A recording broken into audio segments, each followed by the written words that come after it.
కర్నూలు జిల్లా ఆలూరులో నిర్వహించిన మీడియా సమావేశంలో ఎమ్మెల్యే బుసినే విరూపాక్షి ప్రతిపక్షాలపై విమర్శలు చేశారు.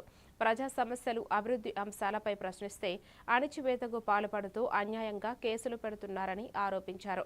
వ్యక్తిగత విమర్శలకు బదులుగా నియోజకవర్గ అభివృద్ధిపై దృష్టి పెట్టాలని సూచించిన ఆయన ప్రజలు అన్నిటినీ గమనిస్తున్నారని, సరైన సమయంలో తగిన సమాధానం ఇస్తారని పేర్కొన్నారు. ప్రజా సంక్షేమం, ఉపాధి అవకాశాల కల్పన పాలకుల ప్రధాన బాధ్యత అని ఎమ్మెల్యే అన్నారు. జ్యోతమ్మక్క గారు, మేము మీ చంద్రబాబు నాయుడికి, అదేవిధంగా మీ అయ్యన్న పాత్ర స్పీకర్ ఉన్నారు చూడు, ఆయనకి చెప్పండి, మా అధినాయకుడు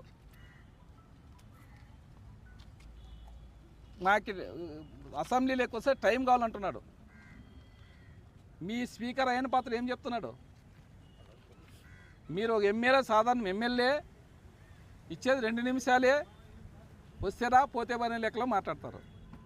2 నిమిషాలకు పోయి అసెంబ్లీలో ఏం చేయాలి? మేము ఏం మాట్లాడాలి? ప్రజల సమస్యలు ఏం తెలుసు, ఏం చెప్పాలి? మేము ఆడ కనీసం మాకేరా అర్ధగంట 3/4 గంట ఇస్తే సమస్యలు ఎన్నుకున్నాయి. ఆ సమస్యలు చెప్పాలంటే టైం ఇవ్వాలి కదా. అంటే మేము అసెంబ్లీలో పోయి ఉగ్నే మీ నాయకుల మొక్కలు చూసుకుంటూ నిలబడాలా? మీ పవన్ కళ్యాణ్ది, మీ లోకేష్ గారిది, మీ చంద్రబాబు నాయుడుకి చూసుకుంటే మీ మొక్కలు చూసుకుంటూ నిలబడాలా? ఏం చేయాలి? మేము అసెంబ్లీలో పోయి అసెంబ్లీలో ఈడ ప్రోటోకాల్, ఈడ లోకల్లో అక్కడ ఇడిచిపెట్టు.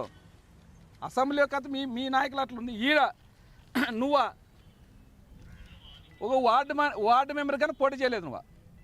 నీకు ఇన్ఛార్జ్